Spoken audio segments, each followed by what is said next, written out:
მოგესალმებით, მადლობა ჩართვისათვის.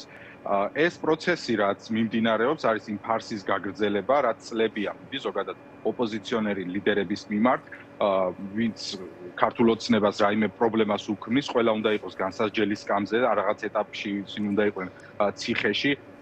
თქვენ ახსენეთ, რომ გამომძებელმა ვერ დაადასტურა რაიმე სამართალდარღვევას ჰქონდა იქ ადგილი, რა თქმა უნდა, ვერ დაადასტურებს იმას, რაც არ მომხდარა.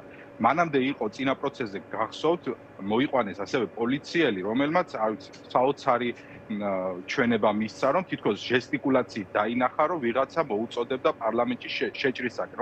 როდესაც კითხეს რა იყო ეს ჟესტი, არ ახსოვდა. როდესაც კითხეს ამ ადამიანს რა ეცვა, არ ახსოვდა. რა დღე იყო, არ ახსოვდა. ვისთან ერთად იდგა, არ ახსოვდა. 5 თვის განმავლობაში რატომ არაფერი გააკეთა, ამაზეც პასუხი არ ჰქონდა. ანუ ეს არის თავიდან ბოლომდე ფარსი.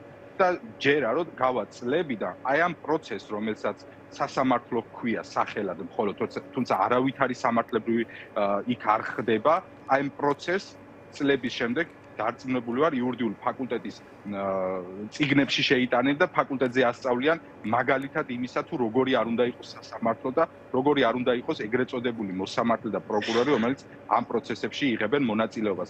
რა თქმა უნდა, ეს არის პროცესი, რომელიც არაფერზეა დაფუძნებული, არის ერთადერთი მიზნი, რომ მოხდეს ამ ქვეყანაში გაგრძელდეს ის პოლიტიკური დევნა, რაც მათ შორის ჩვენი პარტიის ლიდერების მიმართ მამუკაზდა ბადლის მიმართ უკვე წლებია მიმდინარეობს. შეგახსენებთ, რაც ისინი პოლიტიკაში შემოვიდნენ, ეს უკვე მესამე უსაფუძვლო ბრალია მათ მიმართ წაყენებული. ამიტომ მოლოდინი გვაქვს იმის, რომ რასაც ბოლოს ეტყვიან მოსამართლეს, რომ რა გადაწყვეტილებასაც დაურეკავენ და გადასცემენ, იმას ის ადგება და დაწერს ისე, რომ წარცაც არ შეიხდეს. ეს არის ავტორიტარიზმის ბოლო სტადია, რაც ქართულმა ოცნებამ ამ ქვეყანაში ჩამოაყენა. იურისტებს გიჩვენ თუ არა განცდას დაჩქარებული პროცესები, რომ შესაძლებელია გადაწყვეტილება სწორად ისეთი იქნას მიღებული, რომ გისოსებს მიღმა კიდევ ერთხელ გაუშვან პოლიტიკური პარტიის ლიდერები. ხო, უცებ გაახსენდა პროკურატურას და სასამართლოს, რომ თურმე კონსტიტუციაში წერია სწრაფი მართლმსაჯულების პრინციპი. ოღონდ ეს პრინციპი არ ახსოვს მაგალითად მოქალაქეებს, რომელთაც 5 და 7 წელი აქვს თავისი საქმე სასამართლოში. მაშინ არ ახსოვთ, აი თან შეგახსენებთ ესეთ საქმეები მრავალი ათასია სასამართლო სისტემაში, როგორც ადვოკატი, ისე გეუბნები და ადამიანები, რომლებსაც მართლა რეალური საჭიროება აქვს, მართლა რეალური საჭიროების გამო მიმართეს სასამართლოს, ვერ იღებენ სამართალს. თუმცა, როდესაც საქმე ეხება პოლიტიკურ დევნას, ამ შემთხვევაში უცებ გაახსენდათ, რომ სწრაფი მართლმსაჯულება არსებობს თურმე კონსტიტუციაში და დაიწყეს მანამდე თუ თვეში ერთი პროცესი იყო, ახლა კვირაში 2 და 3 პროცესი. რა თქმა უნდა, აქ არ შეიძლება არ გქონდეს ამის მოლოდინი, რომ ბოლოს შესაძლოა პოლიტიკური ლიდერების მიმართ იქნეს გამოტანილი დაპატიმრების განაჩენი.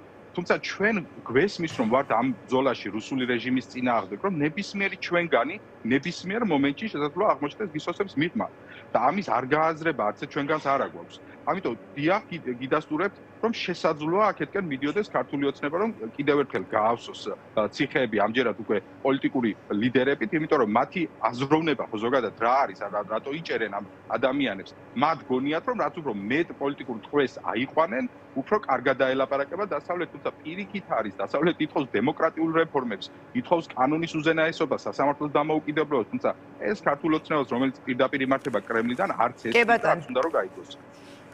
ბატონ თორნიკე, მე მაყურებელს ვუთხარი, რომ ქუთაისიდან გვერთვებით თქვენ ახლა, როგორც ვიცი, თავარი პროცესი არის მოსახლეობასთან, მიზანი არის მოსახლეობასთან შეხვედრა.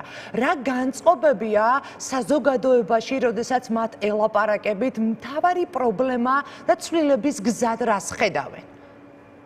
დიახ, მე ულამაზესი ქუთაისიდან გერთვებით დღეს, ცოტა წვიმიანი ამინდი გვაქვს, თუმცა ქუთაისი ლამაზეს ეს ვერაფერს ვერ აკლებს.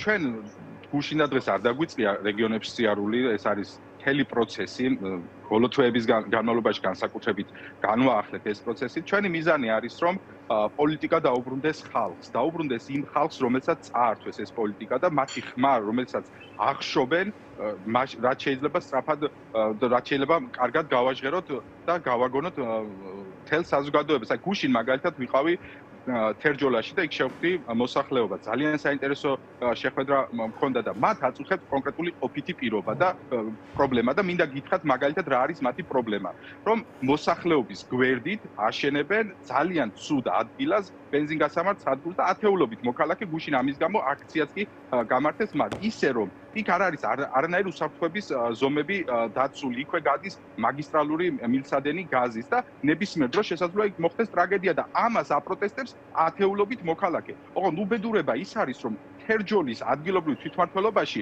მოიძებნა მხოლოდ ჩვენი წევრი ლელოდან საკრებულოში, ვინც არის ძალიან კარგი ადამიანი, ლადო მაკარიძე, რომელიც ამ ადამიანებს გამოეხმაურა.